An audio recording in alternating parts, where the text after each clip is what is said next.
那这个一般来讲，这个叫做西形龙，因为它像一个西啊英文的 A B C D 对，其实在中国讲说这个叫做中华第一龙，它的在博物馆内一件是在内蒙的翁图特旗卡拉村里面，它是禁止出国展览的，非常珍贵。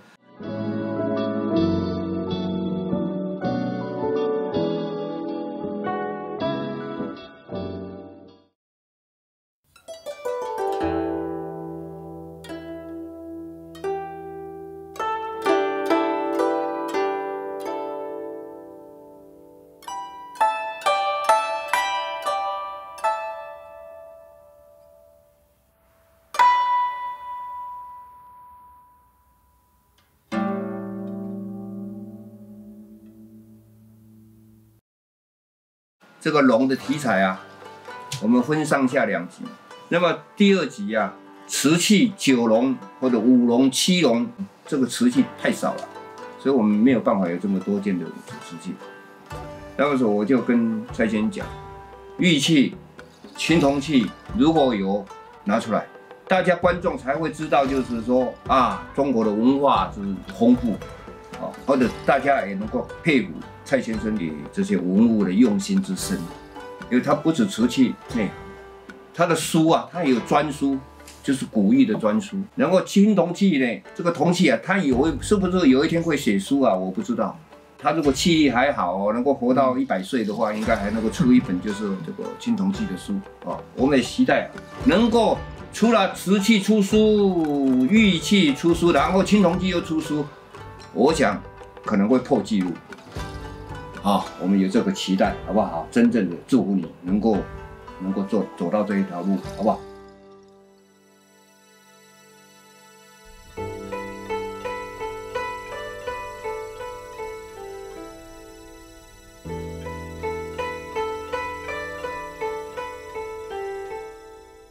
都是高古的玉器，这个我一点都不懂的，所以我就一句话都不敢讲。请这个 owner， 我们讲这个持有者自己来做表述。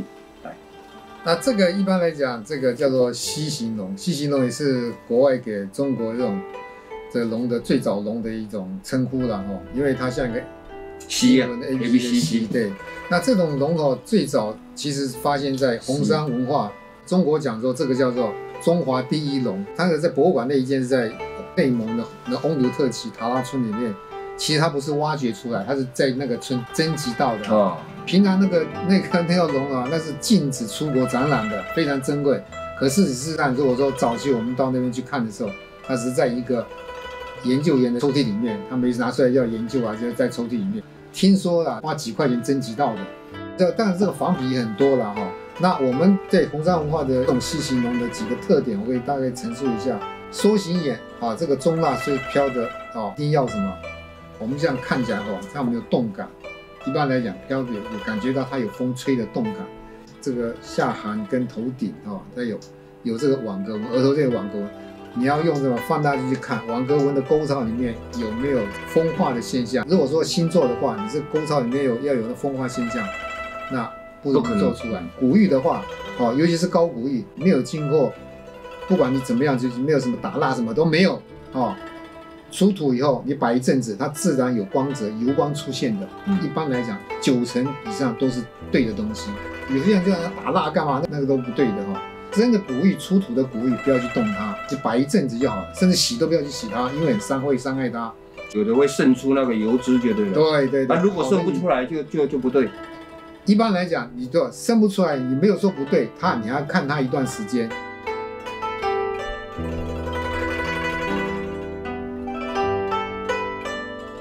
另外这一件龙从最高古的西形龙一直演变到商代的龙。红山文化在中国来讲是6000年前左右的，可是在欧美来讲说是有到7000年。龙到了这个战国的时候，它就像身体像蛇一样细细长长的，做成这个形状，中间是不能说竖的跟扭绳，我这个还打个结。对，一般来讲这个就是战国龙的这种表达方式。那商代跟汉朝就不一样了啊。中国的玉产地也没有很多。新疆对啊，新疆是最出名的啊。对，其他还有哪些地方可能又出玉？这些地方是不是就确定都是只有新疆出来，还是还有别的地方也出这些，也有可能。春秋战国以后的几乎都是用和田玉哦，但是在应该讲商代用和田玉比较多。这个看起来是和田玉，这个看起来这个就不是和田玉，但属于散玉的岫岩玉，现在还不知道它的矿场在哪里。有人说是辽宁有一个产岫岩玉，可是辽宁的岫岩玉不属于散玉类，所以那边的不属于，还不是红山文化所采用的玉质。红山文化玉质很多，有白玉、有青玉、有黑玉、有墨玉，都有它的各种颜色都有哦。早期的玉不是好玉，从春秋战国知道用到和田的玉挖到了，开始可以用的话，就用好玉了，就挑好玉了。也可以这么说啦。他要挑好玉，可能未必挑到和田那么远，因为路途早那时候没有那个能力。当然他用的也是散玉，和田玉也是散玉。这个主要用途可能怎么样？其实，在战国的时候哦，他们都是一个是进贡的，还是进贡到大国去，因为小国会被大国灭，所以说我进贡到一些大国，玉比黄金还贵，所以说希望我进贡，你就不要再灭我，不要打我，这样来进贡的。另外一个战国的时候的玉就是订约结盟的时候，不要有破坏这个盟约。因为那个时代啊，奢侈品不是很多，玉变成最高贵的奢侈品，那种各种的金饰哈，是吧？那时候也没有什么手机，也没有什么东西啊，奢侈品没有，所以这个是很重要，那时候变成一个深层的一个奢侈品。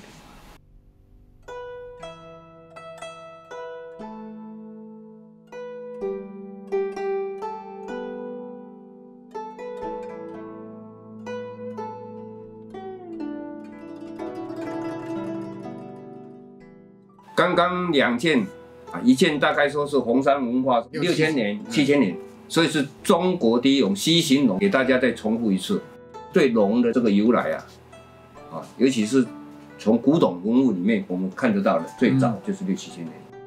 前2件都是玉器，这是第3件，再下来没有了，就是一个青铜器。如果没有相当档次，也是看不出来。你看起来哪一个年纪大？先讲这一件吧，这一件是刚出土的时候，山西现在算是他们的国宝了，好像也是不准出国展览的。我们讲的觥筹交错，那个觥是一种饮酒器啦，对。当时那个时候就是找不到觥是什么样子，后来找了这个，把它定为觥的原型，动物的头它盖制在一起的所以觥的原型，它使用上你自己展示一下，使用怎么使用？觥有大有小，小的觥可以直接当饮器，就倒杯子；那大的话就是一种容酒器了容酒器，对，那这个不可能当饮器嘛，一定是容酒器嘛。那里面是白酒摆在里面如果还有再大的觥是用舀出来的那这个觥的话，它没有勺子一般一觥有附勺子。如果说酒的话，可以这样子拿出来，它就倒下来了。对，所以它设计上就有一种自动的可以倒酒的这个功能。对，盖台就不会倒了。那里面还有铭文呢这一件大概多少岁？这商代4000岁，三朝的时候的东西商晚期的商周嘛4000商晚期的啦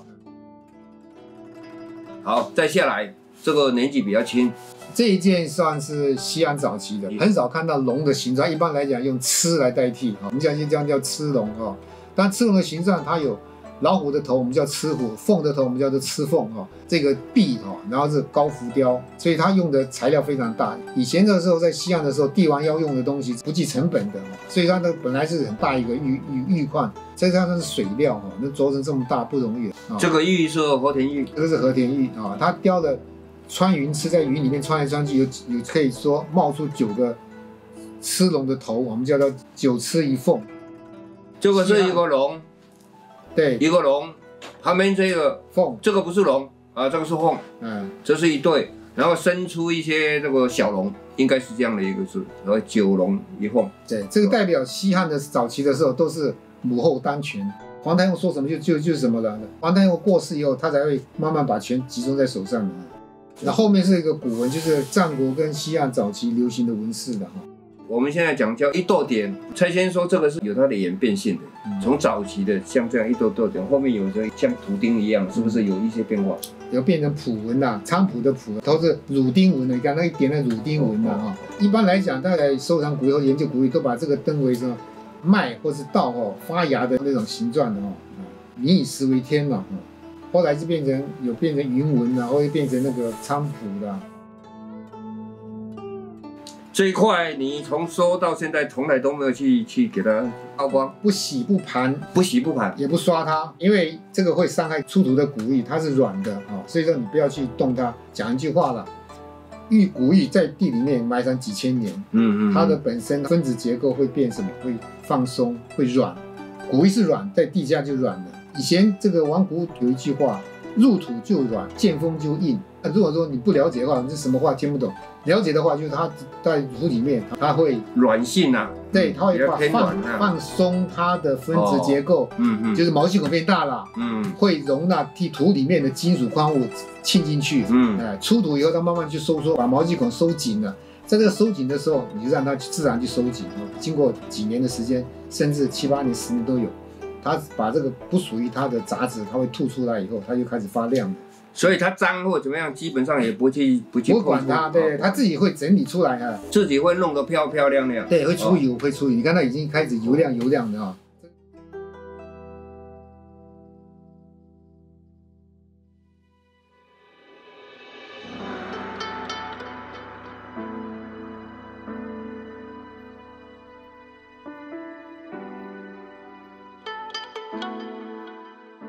整个材料繁花似锦啊，非常繁复。一般会讲就是说是乾隆的，那么没有错，这个是一个乾隆的。尤其它这个器型啊，比较像那个叫做什么灯笼瓶。但是呢，它这个跟一般灯笼瓶有一点不太一样。灯笼瓶是卷出去，那么它上面又多一个包覆，收口。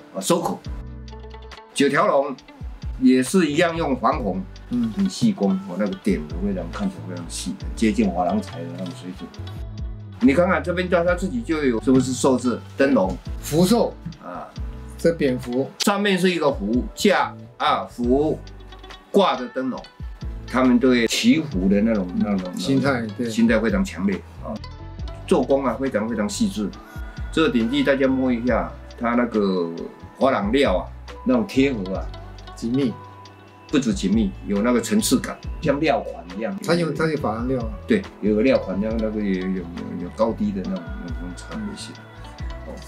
整个是非常漂亮，比一般的喜庆上的一个瓷器比较不一样的。一般喜庆后面的底款啊，会用红款，这一件是用青花款。